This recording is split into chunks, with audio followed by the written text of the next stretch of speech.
कार्तिक मास की कथा करती भवसागर से पार। 30वां अध्याय कहूँ हुई हरि कृपा अपार। जय सनातनी में आप सबका एक बार फिर से हार्दिक स्वागत है। तो आइए इस अंक में अब हम जुड़ते हैं कार्तिक मास महात्म कथा अध्याय 30 से, भगवान विष्णु की प्रिय कार्तिक मास से।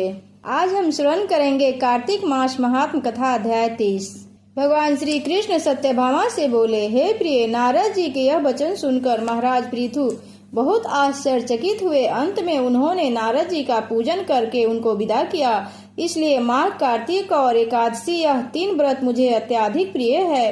वनस्पतियों में तुलसी, महीनों में कार्तिक, तिथियों में एकादशी और क्षेत्रों में प्रयाग मुझे बहुत प्रिय है। जो मनुष्य इंद्रियों पर विजय प्राप्त कर इसका सेवन करता है वह मुझे यज्ञ करने वाले मनुष्य से भी अधिक प्रिय है। जो मनुष्य विधि पूर्वक इनकी सेवा करते हैं मेरी कृपा से उन्हें समस्त पापों से छुटकारा मिल जाता है।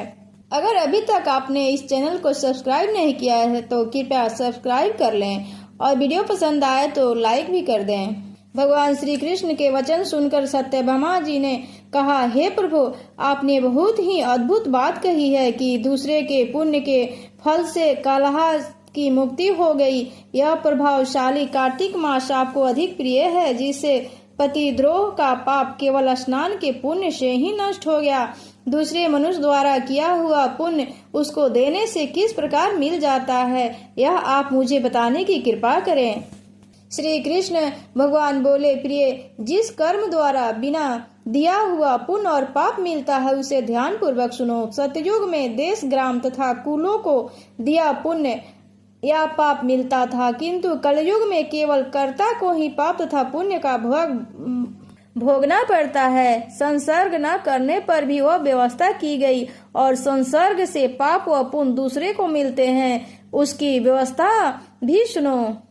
पढ़ाना, यज्ञ कराना और एक साथ भोजन करने से पाप पुण्य का आधा फल मिलता है। एक आसन पर बैठने तथा सवारी पर चढ़ने से, श्वास के आने जाने से पुण्य व पाप चौथा भाग जीवन मात्र को मिलता है। छूने से, भोजन करने से और दूसरे की स्तुति करने से पुण्य और पाप का 6वां भाग मिलता है। दूसरे की निंदा, चुगली और धिक्कार करने से उसका 7वां भाग मिलता है।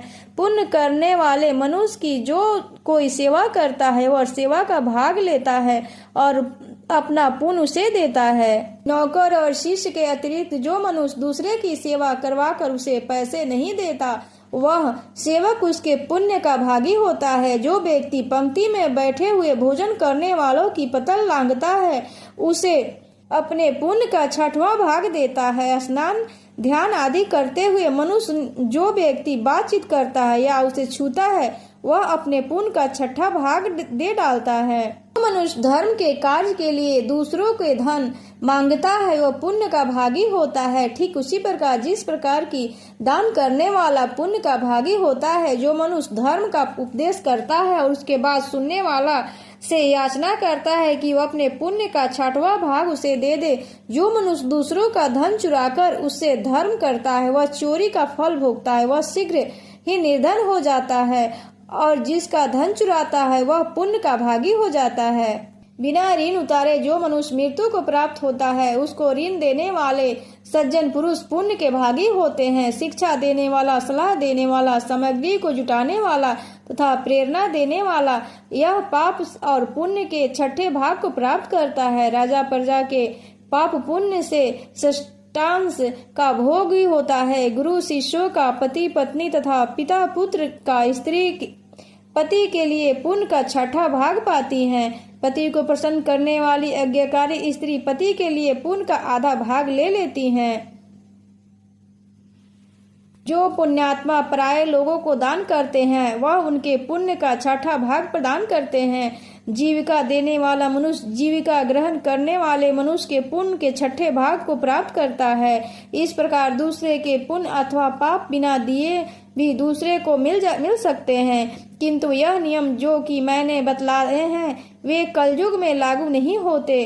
कलयुग में तो एकमात्र कर्ता को ही अपने पाप पुण्य भोगने पड़ते हैं। इस संबंध में एक बड़ा पुराण इतिहास है जो कि पवित्र भी है और बुद्धि प्रदान करने वाला कहा जाता है, उसे ध्यान पूर्वक सुनो।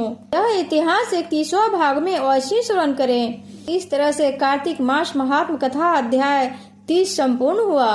अगर कथा पसंद आए तो चैनल को लाइक और वीडियो को लाइक और सब्सक्राइब अवश्य करें। जय श्री हरि विष्णु।